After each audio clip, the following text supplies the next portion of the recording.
আপনারা তো সবাই খান স্যারের কথা অবশ্যই শুনেছেন। বিহারের সেই খান স্যার পাটনায়, যিনি গভর্নমেন্ট জব দেবার মেশিন হিসেবে পরিচিত। ঘটনাটি হয় খান স্যারের একটি কোচিং ইনস্টিটিউটকে কেন্দ্র করে। আচ্ছা, আপনাদের জানিয়ে রাখি, এই খান স্যারই প্রথম যিনি বিহারের পাটনায় লোয়ার মিডল ক্লাস স্টুডেন্টদের এডুকেশন দেওয়ার জন্য পরিকল্পনা করেন। তার একটি খান মেডিকেল রিসার্চ সেন্টারও আছে, যেখানে বিভিন্ন এক্সপেন্সিভ মেডিকেল টেস্ট খুবই স্বল্প ব্যয়ে তিনি করে থাকেন। এখন এমন কি ঘটনা হলো যে এই খান স্যারের এগেনস্টে অ্যারেস্ট ওয়ারেন্ট বার করে কিছু মানুষ শোরগোল ফেলে দেয়। Recently Bihar constable police exam হয়, যেখানে খান স্যারের একাডেমি থেকে 12,000 স্টুডেন্ট চান্স পায়। অবিশ্বাস্য, তাই না? এইটাকে সেলিব্রেট করার জন্য খান স্যারের কোচিং ইনস্টিটিউটের বাইরে একটি জমায়েতের আয়োজন করা হয়।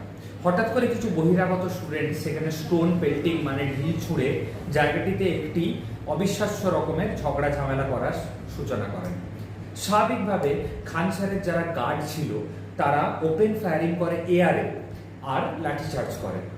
তো সেইটিকে এজেন্ডা করে কিছু মানুষ খান স্যারের কোচিং সেন্টার বন্ধ করে খান স্যারের গ্রেপ্তারের দাবি করতে থাকেন। আপনারা কমেন্টে অবশ্যই জানাবেন যে দোষটি কার, খান স্যারের নাকি ওই বহিরাগত স্টুডেন্টের।